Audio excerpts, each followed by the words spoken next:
There we go. Hi, John. Just remember what you got. Hey, fellas, welcome to episode 14. We're going to start off with the introduction. I'm going to leave it to the man of the show.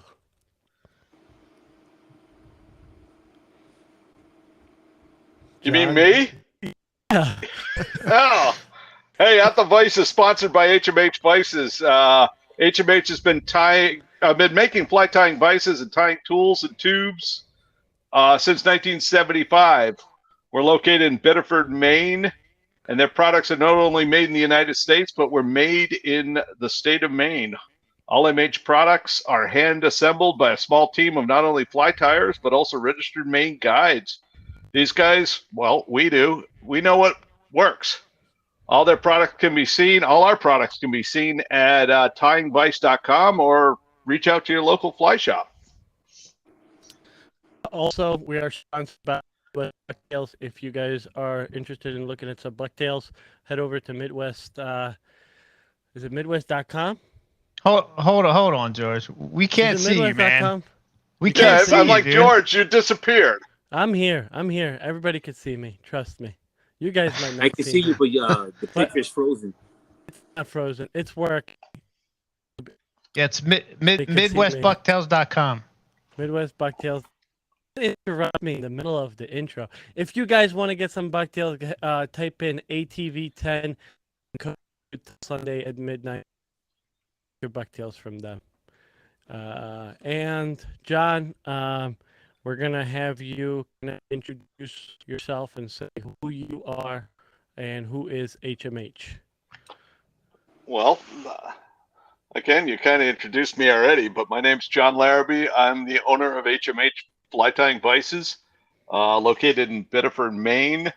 I'm reaching out to you guys from my home in Kennebunkport, Maine.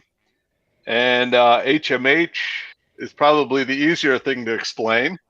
But HMH started making fly tying vices back in 1975. It was founded by a guy by the name of Bill Hunter, who was a big Atlantic salmon fisherman, and was a commercial tyer for Atlantic salmon flies in the 70s. And he couldn't find a vise that would do for commercial purposes of tying flies. So he reached out to some guys, people might recognize still Lefty Cray and Dave Whitlock and Paul Jorgensen, and they came up with the HMH Vise and started putting it into production. And from there, it's gone through,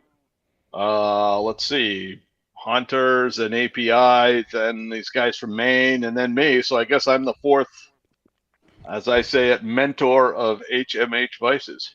All our products not only are made in the United States, with the exception of the little nuts, bolts, and screws, but all our castings and all our machine parts and things like that are made right here in the state of Maine. And if you buy one of our HMH Vises, you'll see that, we've got endorsement from the state that it's quote unquote made in Maine. And pretty unique feature as you look around to, stuff that's made globally. Our product are made right here within probably about 30 miles of the plant. So in a nutshell, I guess that's HMH. Not only do we make the vices, but we make tubes, two-ply tools, and kind of things that I don't make in the state of Maine are things like scissors and some of our other accessory tools.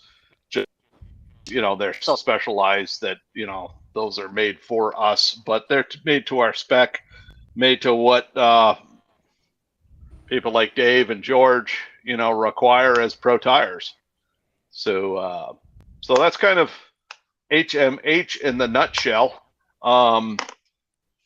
Who is Jon Larrabee? Well, that's we can go on for the next hour and a half as to who Jon Larrabee is. But I'm an engineer. I've been a fly fisherman since I was about 8 or 9 years old. and fly tire since probably about the same time. And, you know, as with many engineers and fly fishermen, or, you know, even just general fly fishermen, you come up with the idea of a better mousetrap. And, or for me, it was, well, I can't afford these really expensive fly reels, so I'm going to start making fly reels. And that morphed into eventually 9 years later buying HMH. So I've done all kinds of crazy stuff, like design parts and pieces inside nuclear submarines, to, you know, designing boat hulls, to designing fire nozzles that they're using for the forest fires out west. And that kind of morphed into, well, enough of working for somebody else. I'm going to work and do stuff I like. And so I now run HMH. So that's, I guess that answers that question, I hope. Well, I mean, Dave, you could ask your question that you asked in the waiting room. About the guiding? Yeah. What other question did you ask where I kind of said, Dave, come on, leave him for the... Oh. All right. Yes, I am a registered Maine guide also. Oh, cool. So you guide for all types of fish or just a Pacific? I would say my specialty is fly fishing for landlocked Atlantic salmon.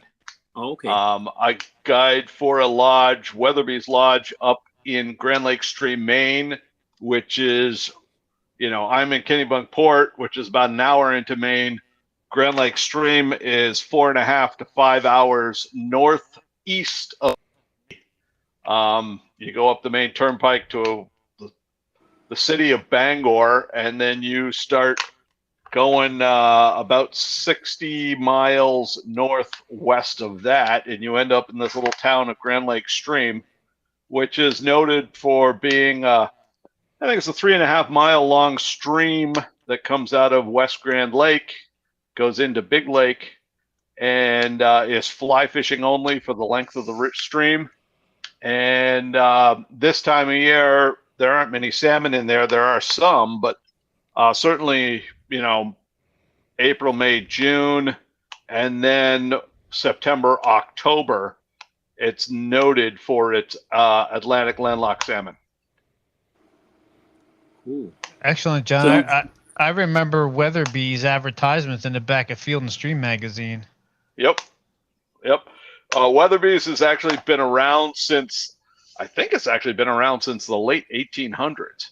Really? Whether or not, certainly some of the guide's cabin I sleep in when I'm up there, it dates back to the 1890s.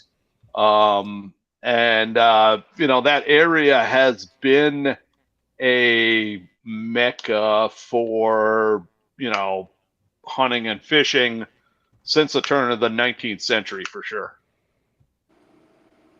Wow. Yeah. Okay. So you're on a drift boat or you are waiting? Waiting.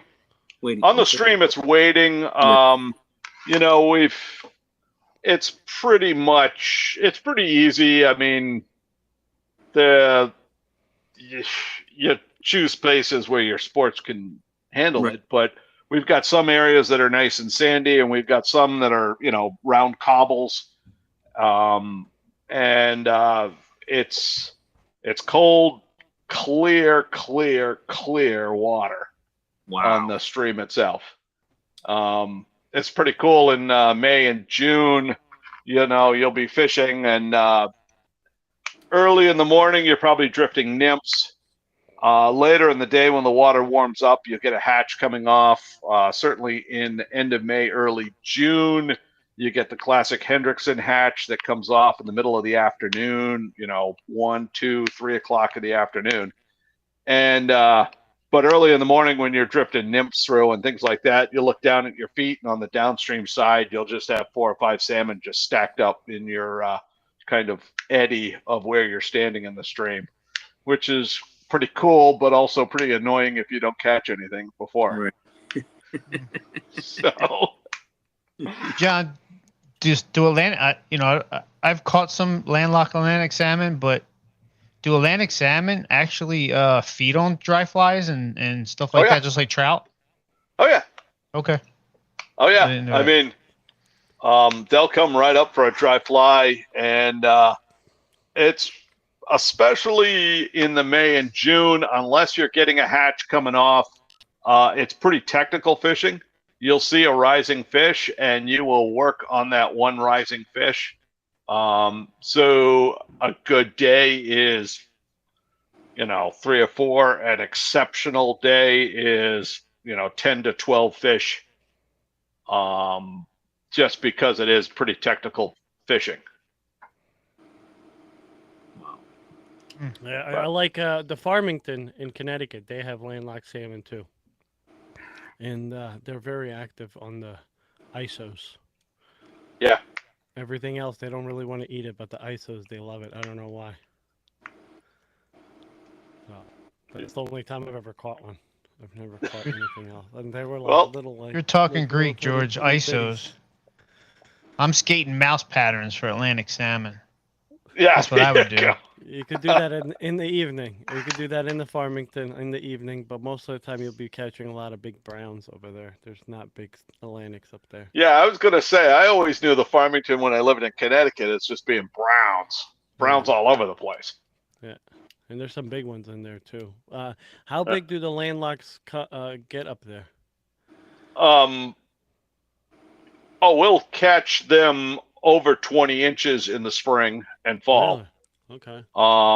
And if you're in the 20, 24-inch range, those are exceptional fish. The vast majority are between 14 and 18 inches. Okay, it's still a nice looking fish. Oh yeah. So Yeah. using what, 5, 6 weight on them? I guide mostly with a 5 weight. Okay.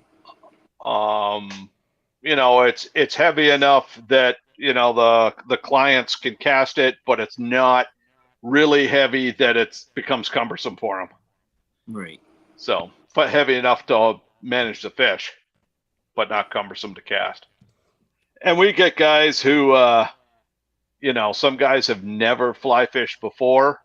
I had a group in end of May who it was father, son, and grandson. None of them had ever fly fished before at all. And they came up to the lodge for 3 days, and we got them on Atlantic salmon. Excellent. Every day. So Cool.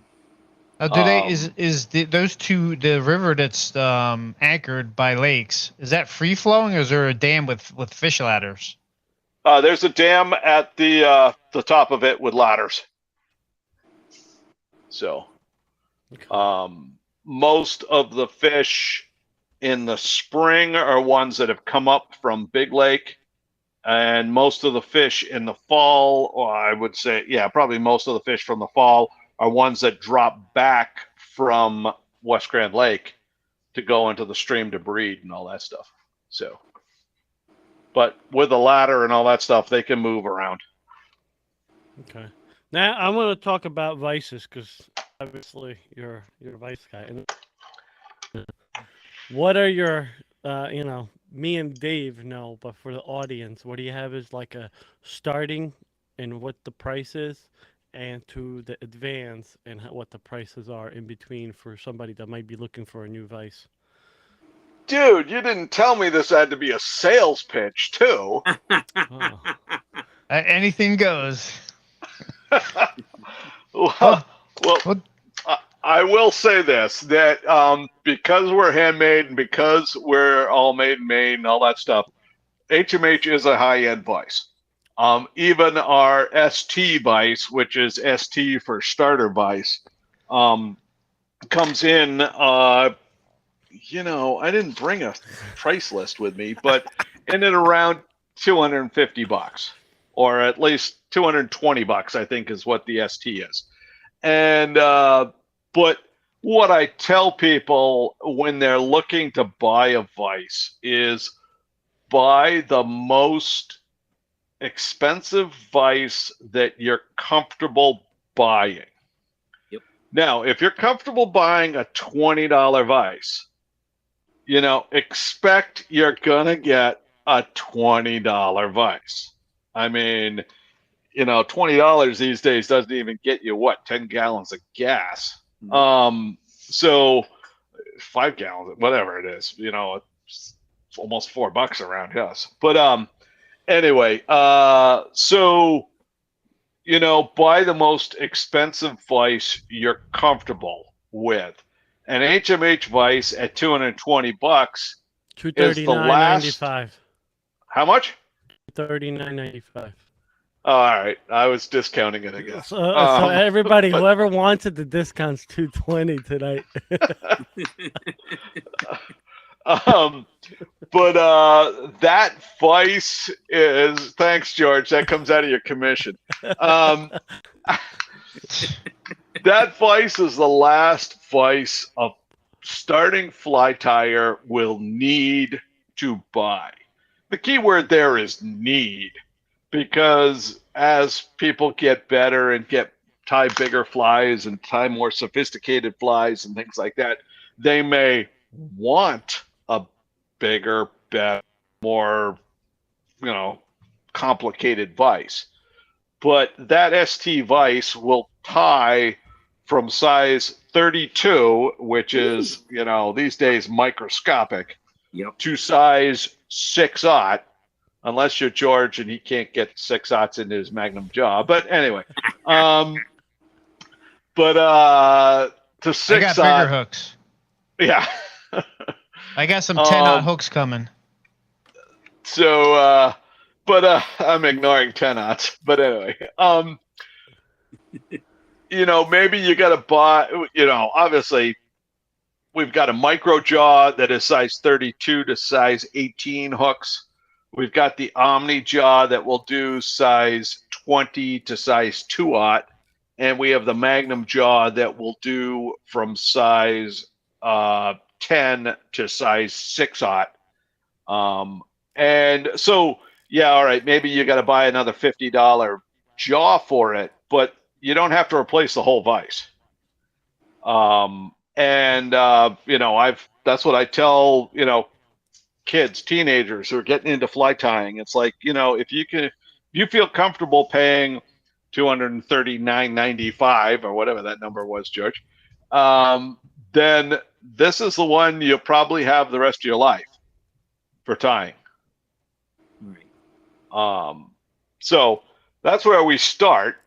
Then we go up from there as to a Spartan Vise.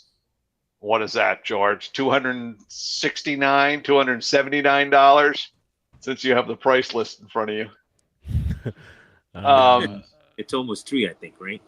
Yeah, maybe it's $289, $295. It starts at $239.95, depending, I guess, whether you get a base or a C clamp, and it goes up to $279.95. Yeah. So that one, all that really does is it's got a little more bells and whistles. We make it out of slightly different materials. It's out of stainless steel and things like that, so it won't rust. So that's what you're getting for the added price. You're getting a little bit bigger base to it, getting a little bit bigger stand rod on it when it's a C-clamp. And, yeah, there you go. George has one somewhat out of focus, but and showing the adjustable head angle, George. So, the ST has got a fixed head angle, but there you go. It's got an adjustable head angle to the Spartan Vise. So that's what you get for a little bit higher price tag. Then jumping up even further from there, you got a standard vise, which the standard vise really just everything grows in size, and it really just makes it a little more ergonomic. This is what I recommend if you're doing more than, a couple hundred, maybe 500 or 1,000 flies for your personal use. If you're tying for some of your buddies or you're tying professional, step up to the standard vise just because it's a little more ergonomic, a little bit longer nose, a little bit bigger knobs and cam levers and things like that. So it's more comfortable for tying for long periods of time. And then last up above that is the TRV vise that I know both George and Dave have, and I think George is reaching for it. The TRV stands for True Rotary Vise, and I wasn't very imaginative when I designed it and named it. More like that was a placeholder, and it just stuck. But the TRV allows you to rotate the hook and hold the materials still. And as George is rotating, you can align the hook shank directly in line with the axis of rotation, such that you can put materials on a little bit quicker, a little bit more consistently, especially if you're palmering something, or putting a floss body on something. And just a little bit different tying technique. And that certainly, based on the materials and design and things like that, is the top of the end vise that we sell. So, mixed in for very specialized people, we've got vices that hold just tube fly vices. But for the most tires, as to tying on regular conventional hooks, those are the main vices. And there you go. George now has a tube fly vise with a palm wheel on it. And I'm going to blame this entirely on George. He didn't tell me I had to have show and tell, but it's glad he does have it himself. So before John goes on with the TRV vise, a lot of people ask me, how does it have grooves for hooks? So John didn't mention it, but it does have 3 grooves, 3 different sections for different hook sizes. So if you want to slide it up, bring it forward. The hook size that I've tried on it, I've put a 32 in here, and I've taken it up to 6/0 on this vise. I've taken it to 8/0 on the depending on which hook you're using. Obviously, the thickness will matter. They also, John included a line that runs along, so you have your grooves this way, and then you have a line that runs this way. So if you want to put a needle in there and do your tube flies on it, you could do your tube flies on it as well. Or if you're tying with shanks from, who's it with, John, that you guys carry the shanks for out west? We got the partridge shanks. But you also had the other ones. I had some OPSTs that, the OPST ones don't have a loop on the end. They're straight shanks. So you could put an OPST straight shank. The problem is their micro shank is just really, really small diameter. And I think everybody has a problem holding that one. But it's something in the neighborhood of about 30 thousandths of a diameter wire, so it's pretty small. And your best bet is just probably put that in like an Omni jaw and hold it there. But so what I typically do when I do tie like intruders and I use the shanks, I'll use the partridge ones and I'll actually cut them in half. So I get 2 flies out of 1 shank, and I'll use that section on the vise to actually hold that shank in place, which makes it super steady because it's grooved out and just stays in there perfectly. And George did kind of, use his hand motions as to, the grooves, and that's probably something that's pretty unique. More like I really should have patented it when I came up with it. But the grooves on the TRV are actually arcs. They're radial grooves is what I call them. And what that does is it allows you to grab the lower arc of the hook in that groove. Hooks aren't straight except on the top, so what's the point of having a straight groove in the jaw?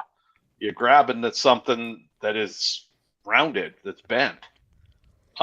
So that's actually how I spent a good chunk of today, was machining TRV jaws with the radial grooves, and then this horizontal groove for the tube fly needle. And so that's something that no fly tying vise in the world other than the TRV has radial grooves, I guess, until somebody knocks me off on that idea. But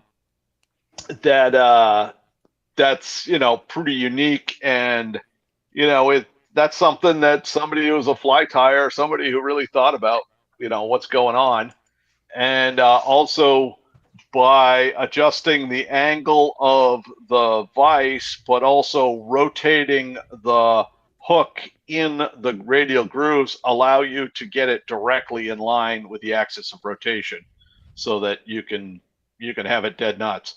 And with a little bit of practice and a little bit of time on the vise, it really, you can adjust from a, you know, size 14 to a size 6/0 in a matter of, you know, a couple of seconds. You can adjust it and get it in line, and you're up and running. So so the vise also, because there's some reviews out there, not too many, but Jon has a tension knob here that's right below the palm wheel, and that allows you to adjust your spin. So if you want to have it really tight and keep it steady, just turn it down, and it keeps it really pretty much almost steady. I mean, if you crank it down, it'll be super steady, but I like to keep it pretty tight, and it keeps your hook at a certain angle if you're looking at something. Jon, also, you have, for your palm wheel, do all devices come with the little spaghetti? no, they do not come with a spaghetti handle. Spaghetti. It rhymes with my competitor. No,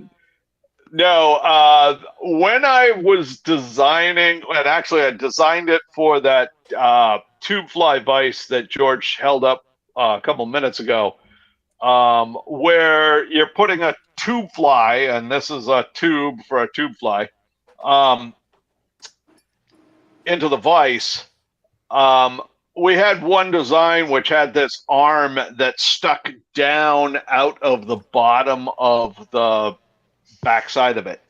And I always thought it was wasted motion of my hands. If I'm picking up materials off my desk, why do I need to, you know, rest my hand on the top of the vise and then reach down below the vise to rotate it? And I thought of, well, if I made the hub, the backside of it, bigger in diameter, I could just take my hand and push it away from me to rotate the tube fly. And so I came up with that big brass palm wheel. And instead of doing that, it works really quite slick. And so, yes, I do put 2 threaded holes into the palm wheel, such that if people who are used to tying on a competitor's vise that's got a handle at the bottom, you can bolt a spaghetti handle onto it. But it does not come with that, because that really was not how it was designed to be used. And once I explain it to most people, they're like, oh, well, let me try that. And, you know, they loosen up the tension knob that George just mentioned closest to the chassis, just enough that it won't rotate when you're pulling on your thread, but is loose enough that you can just push it away. And they're like, wow, that is slick as... And most times, you know, they're persuaded that, okay. But yeah, I sell the spaghetti handle if people really want one. And George, it seems like George is probably the only one that bought one. Well, no, I've got a couple out there, and I've actually just shipped one to Perth, Western Australia today. What? Oh yeah, I send these things around the world. Really? Sweet. Wow. John, I think you said it, and for some reason it's in the back of my mind. These are handmade, right? Yeah. Well, okay, that's what I mean, my knobs, and my most of my parts and pieces are made for me in big job shops, but certainly they are hand assembled Right. by me personally. Okay. And, hand assembled and hand tested. And everybody kind of asks me, how many vices does HMH sell? We're probably in around 600 or 700 vices a year that I hand make and put together and test and send everywhere. That's Oh, awesome. Awesome. John, when you get, I prefer a C clamp.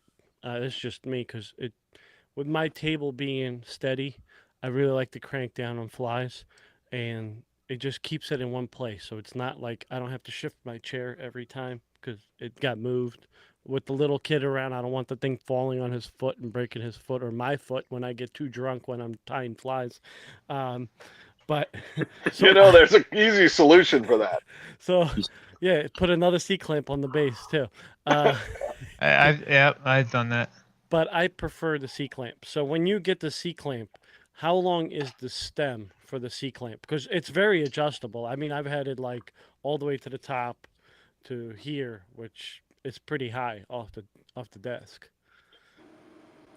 I mean, the standard length for a C-clamp rod is 9 inches, which is 3 inches longer than what the standard pedestal base has. So, like you said, that gives you the ability to go probably, 7 or 8 inches off the top of your tying surface. But in that A, we're a machine shop, and B, it's kind of me. I literally have to make on Monday 2 12-inch stand rods for a guy I think he's in Missouri or in Montana or something like that. So, I'll make 2 custom stand rods 12 inches long for him. And, there's an added cost to that and surcharge for machining and things like that. But we have that ability. I have that ability to machine it right there in the shop, ready to go. Okay. That's awesome. I had another question about it. Oh, so besides the vices, you also have your cradles, you have your back plates, and all of that all available as additional add-ons if you wanted to get it onto the vice, correct? Correct. Yeah. I mean, the official terms of the bobbin rest, which holds your bobbin. And that's especially useful, if you're really tying true rotary vise, true rotary, where you can wrap your material, tie your material on with your bobbin and do a quick half hitch, and then bring it across to your bobbin rest and wrap palming your material on, and it doesn't unravel your bobbin as you're tying. Well, there it is. Yeah, there it is.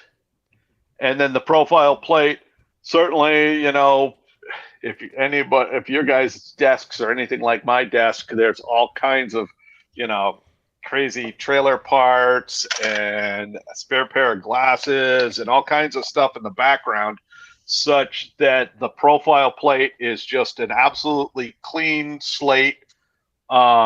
Whether it's white, whether it's tan, we've got a light blue, white, tan, gray, and light blue. That just gives you a clean background that you can check the profile of your fly against and not get distracted by all this other stuff that's in behind as you're tying. And that, especially, I find it really helpful tying dry flies, that you can make sure you get the right profile from the side. Especially when you get to the smaller stuff like size 18s, it truly does help. Yeah. Because everything starts blending into one. So, yeah, I mean, and like the vices, I bring the wire in, but all the, fixtures and parts and pieces that go onto those profile plates and things like that are all made right in the shop in Bedford, Maine. Okay. What else?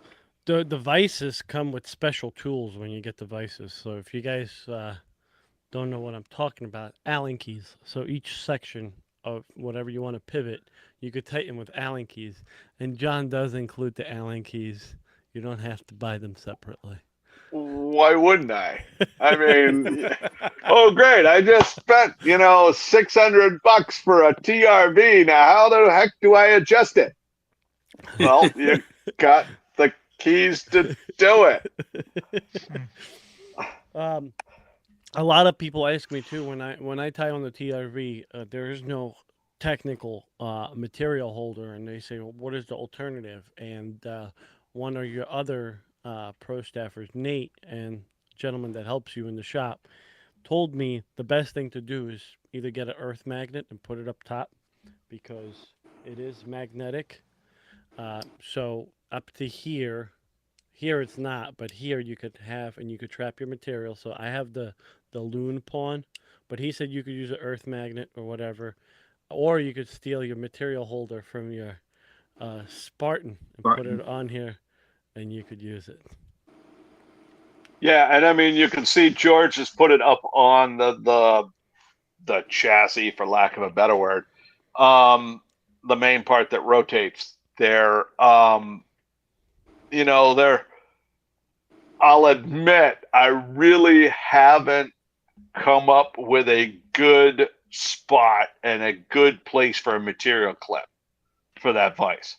And certainly, I'll admit right here on the camera, that vise was inspired by the law vise that was made by Lawrence Waldron in England in the 70s and 80s, maybe into the 90s. But even then, he really didn't have a material clip either. I've come up with a couple of ideas. I've come up with a couple of prototypes. Nothing really has dropped out as to this is the material clip. So a couple of people have bolted on aftermarket material clips from some of the other vices, and they work pretty well. But I kind of find that where they bolted them on was right at that first knuckle off the main shaft. I tried it. It's right there. It's like jabbing right into my hand as I have it on the top of the chassis. So it's like, that's not great. So I think eventually, if I get angry at it enough, I'll come up with something that I like, or at least keep trying things, and something will fall out pretty soon. But most of the time, the rare earth magnet works really well. Yeah, and I've gotten some I even use it on these guys too. I put it right here, and you could rotate it so you could really trap it, and it holds your hook. So if you have an articulated fly, that hook will just stay on the magnet, and you won't poke yourself. So that's another benefit to having an earth magnet. And again, I'm home, but I'm not at the shop. But I got some that were probably, just over 1/4 of an inch by like 1/8 of an inch rectangle. And those work really well because they can just sit right there on the top of the fixed jaw of the TRV. And you can just kind of pull it up a little bit, tuck the material underneath it, and off you go. So, and they were cheap. It was like $10 for 50 of them from Amazon or something like, crazy. So, is that the solution? I don't know. But right now that's working pretty well, and certainly is kind of plagiarizing a little bit of what Nate has figured out. It's evolutionary. We'll get something. We'll figure out something. Dave, I know Dave likes to use his hair clips because he has a lot of hair. So when he's not needing anything, he just takes it off. I took mine out and puts it on there. But that always works too. There's just so many different things you could do. So like, people will find a false in a certain thing, but there's just so many options. It's just personal preference when it comes to something simple like that. Yeah, and I think you hit the nail on the head too. You mentioned about 10 or 15 minutes ago as to some reviews out there. Unfortunately, people review things on the negative side. Oh, it doesn't have a material clip. It's junk. Well,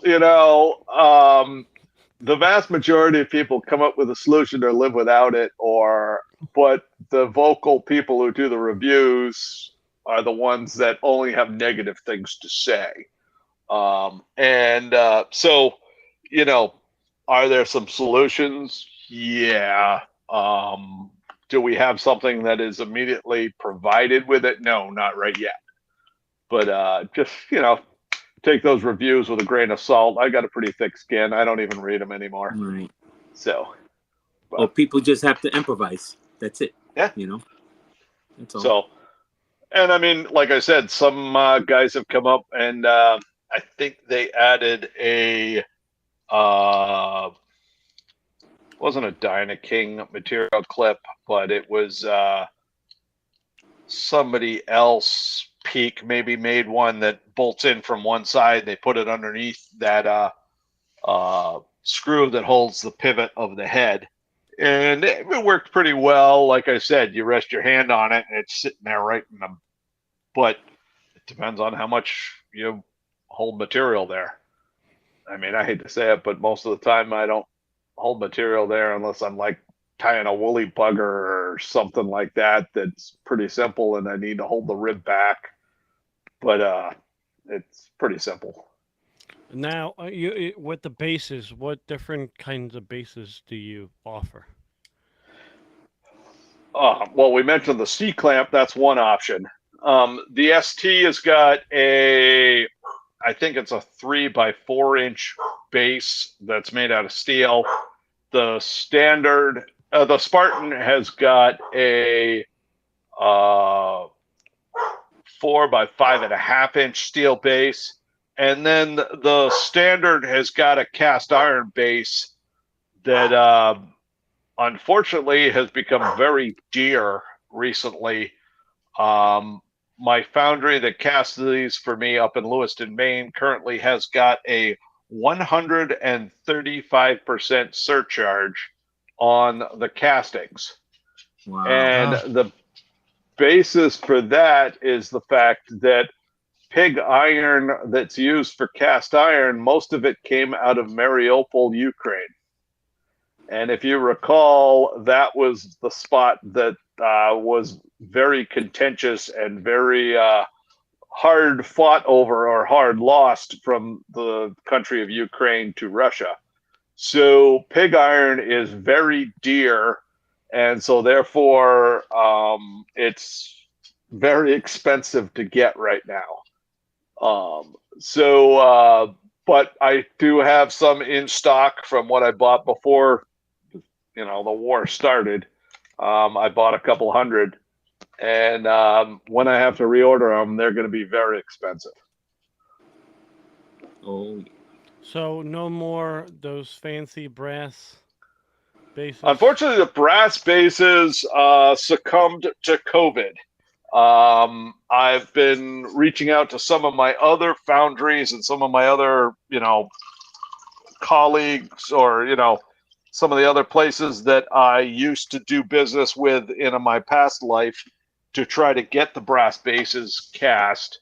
But the last place came in and the price was $200 per base.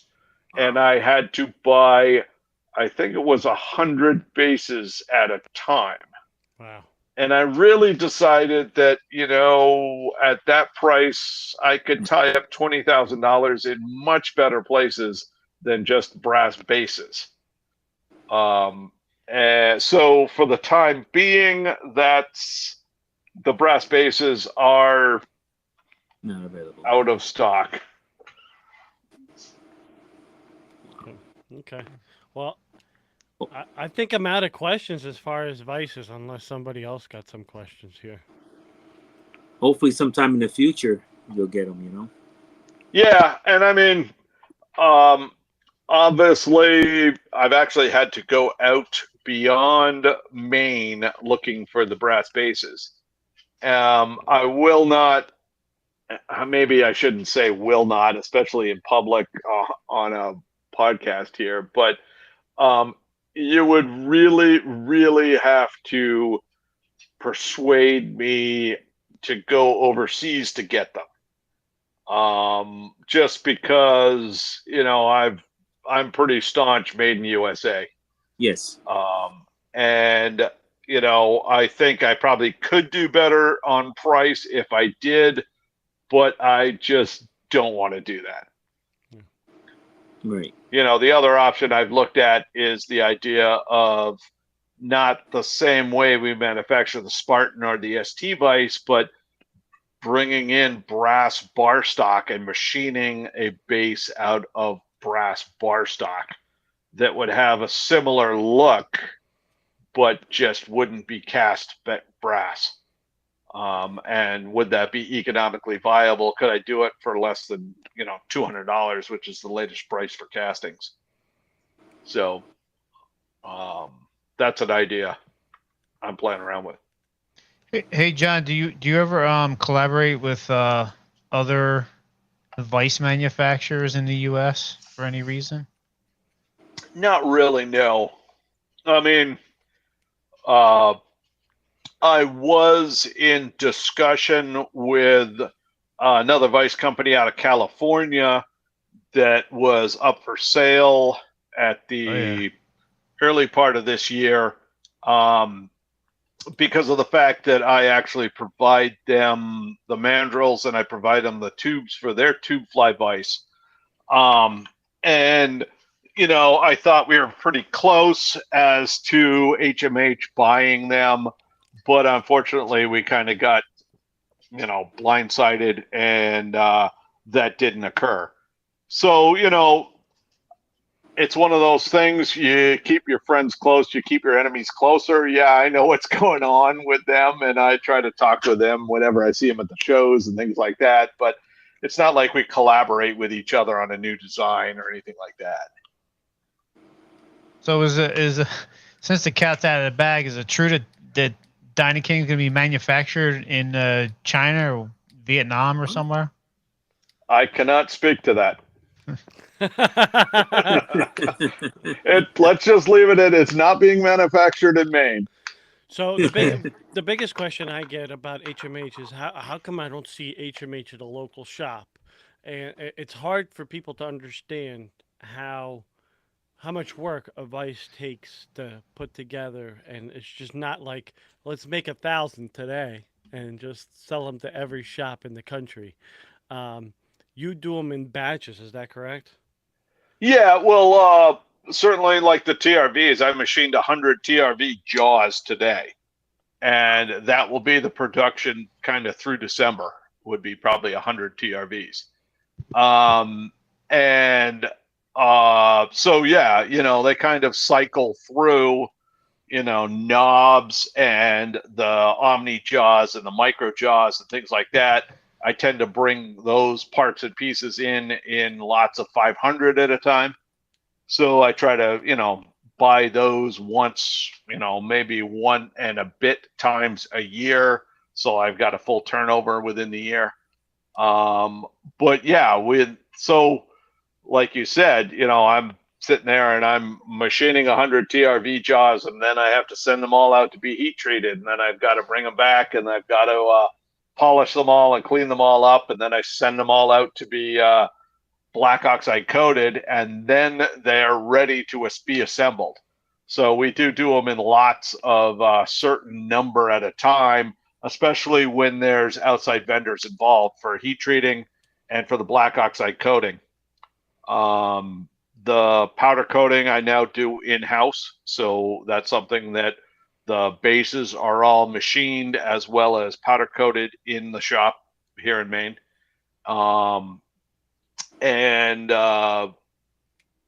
So you got to pick a logical increment to make the parts and pieces for, and then process them all the way through so they're ready to be assembled. Yeah. So yeah, that's a good way to explain it. And now there are times, I guess, when you do end up running out. So when you are out, what is like a typical wait time in case you're out of like at the TRV? Like say with the show time coming up and you do the shows, obviously, if you sell out of a show and somebody decides to order like the last day, you have no more left. What's usually the typical turnaround area for time for that? If I am totally out of parts, we're screwed. The I need to put an order in for castings about 2 months before. Well, I need to put an order in for castings probably closer to 3 or 4 months before I run out. Wow. Because it will take 8 weeks to get the castings made.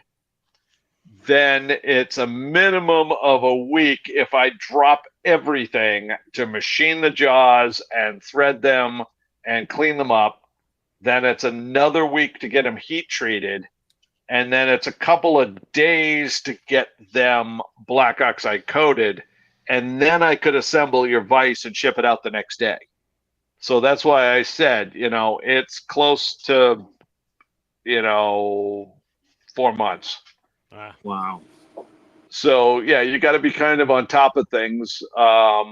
Right now, if you were to order a TRV, I could ship it today. If you were to order 10 TRVs, it would be 2 weeks because I'm that close. That's why I'm machining the TRV jaws today. Okay. Well, it's good to know because, when people say, like, I can't find an HMH vise in my fly shop. Why don't they have it in my fly shop? Why do they carry all these other ones? You're pretty much like a one-man show besides a couple of guys helping you, packaging and shipping and. Or a factory. Yeah, especially this time of year. This time of year is the quiet time of the year. Come September, October, November, things will seriously begin to pick up as shops begin ordering for the holiday season, ordering for the fly tying season. But also, if people are like, wait, geez, hey, I don't see HMH in my shop and all that stuff, go ask them, hey, can you get HMH? We're always willing to bring a shop on board. We'd love to bring a shop on board. And yes, I sell the ST, the Spartan, and the Standard through, these big distributors, Wapsi and Hairline. So if those shops buy from them already, they can buy an HMH. It's just people in the shop haven't asked for it. If they don't buy from them, then, they can call up and they can talk to me and we can establish them as a HMH dealer. And I do that quite frequently. I brought a couple on the past couple of weeks. Nice. So, it's one of those things. They just got to understand that, it is something that, Stockard and National Feathercraft, I drop ship vices for them all the time. We drop ship one for one of those guys just Tuesday, I think it was. So they're available. You just got to do a little digging. Yeah, that's for sure. And I mean, in my opinion, this is one of the most solid vice that I've put my hands on, and I've had all of them. And it's just solid. It's so versatile, and like you said, Dave went straight to when he started tying. He went straight to, what did I call it, Dave? I always call it. The CUDA? Yeah. What do I always call it? I forgot. I'm getting a brain fart right now. I call it like the money shot. He went right for the big dog right off the bat. Whereas I decided to go and I bought the cheap one for $20. A year later, I said, yeah, this is not gonna cut it. Let me go get the $100 one. Yeah, this is not gonna cut it. Let's go for the $200 one. And it was like, okay, now let's spend $300. And I still wasn't satisfied. And finally, I just said, I'll just drop the final cost and just go with something that I'm gonna have for the rest of my life. And it's not just that I'm gonna have it for the rest of my life, but if my kids or my grandkids want to tie they'll be able to tie on that vise because they will take that, they last that long. So, I always, like Dave says, always spend the money for what you want, That's right. and you'll save your money at the end. Exactly. Even they told me not to buy it, and I'm like, no, I don't want. I want the most expensive bike to have. Yeah, the fly shop told me not to buy it. No, you're just a beginner. I said, I don't care. If I'm a It beginner. has nothing to If do I with buy it. this, if I buy this vice, I don't have to buy another vice again. It's a set that goes true if you're a mechanic, right? And you buy cheap cobalt tools, but then Snap-on truck comes by and it's like you should have just went with Snap-on from the beginning. What's the Exactly. difference? It's a tool. Exactly. Right. So I had that vice for like over 20 years, and I just got tired of it. So I want something new, yeah. Like I said, I got just tired of it. It's there, it's just sitting here catching dust now. I don't even use it, but it's there though. So, That's it. maybe sometime I don't know. I certainly hear that a lot with people with the TRV as to, I put this this Beagle Vice, I put this Poodle Vice, I put whatever it is away, and this is rugged. This thing, I can crank down on it and nothing will hurt it. And I'm like, yeah, you're right. It's bulletproof. It's absolutely bulletproof. When I had the first couple TRVs out, I literally got a 12-inch pipe wrench and put it on that handle to see what would break first, and sheared the bolt right off before the vice jaws ever moved, ever bent, ever did anything. So it's like, yeah, it's bulletproof. Nothing, you can't beat this thing up. So now I'm done with asking about the vice. If you guys have any questions about the vice, ask now. The changeable parts, meaning like the different heads. That's what I like, For the conventional clamp vices, right? Yes. Yeah, and I touched upon that when George kind of asked about the ST vice to start, I guess, my sales pitch going. That was one of the things that the HMH Vise back in the 70s had, was the fact that you could screw and unscrew the different heads. Yep. Some people say that, HMH stands for Hunter's Multiple Heads. Okay, that's one interpretation of it. But you do have, current in production right now, we've got 3 different versions of the jaw. A micro jaw that I said does size 32 to size 18 hooks. So really small to, pretty small. Then we got the Omni jaw that does size 20 up to size 2/0. So it's pretty small down to, pretty much a good saltwater hook. And then the Magnum jaw is really specialized for big predator and saltwater hooks, where you can hold a 20 on it, but it's not practical to do that. So I tell people 10 to 6/0. So with those 3 jaws, your size, your tie, you have the ability to tie from microscopic to musky flies. Oh yeah. So did you mention the SX crossover vice or no? Well, no, but you want me to? Yeah, well, the CX crossover vice, I know one gentleman that ties with it that has it, and he bought it for a certain purpose. And you want to talk about it? So you go ahead. I was going to say, was that you? No. Oh. No. Well, the CX is, it's actually a Spartan vice that's got the tube vice converter jaw, I guess you could call it, added to it, and a bobbin rest. So what that does is it allows you to take the Omni jaw out, put the tube vise converter jaw into it and tie tube flies.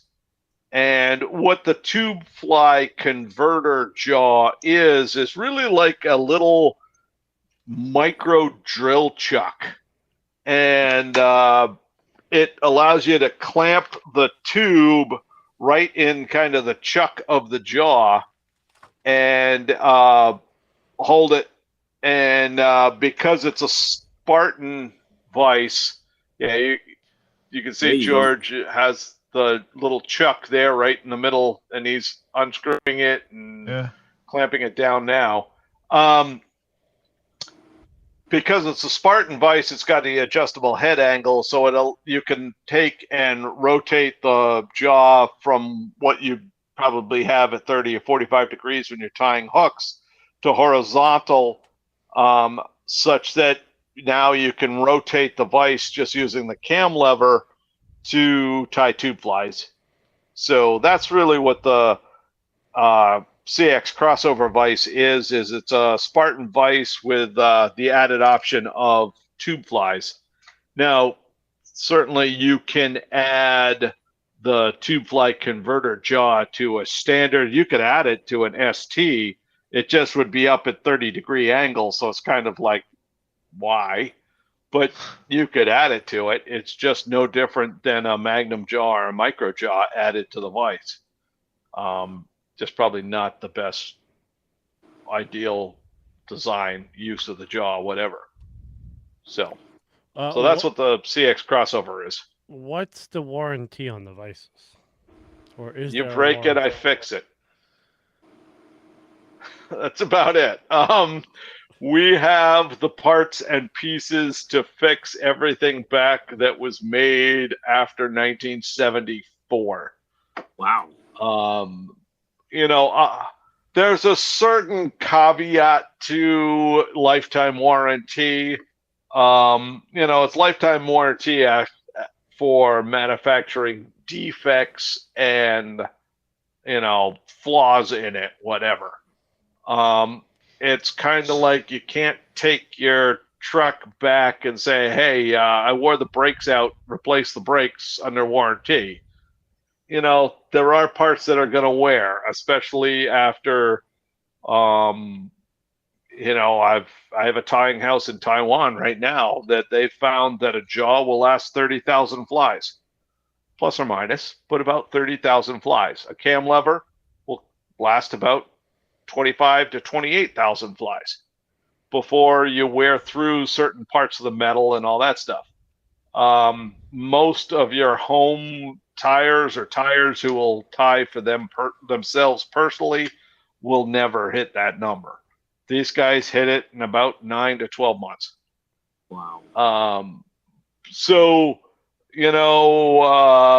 If you're a pro tire, we kind of have a little bit of discussion, and I give you a smoking deal as to replacement parts. If you're a home tire and you've gone through 30,000 flies, I'm probably going to say, hey, attaboy, here's your new cam lever. Go to it, because you're probably not going to tie another 30,000 flies. So as for, the warranty in print, it's a lifetime warranty against manufacturer's flaws and defects.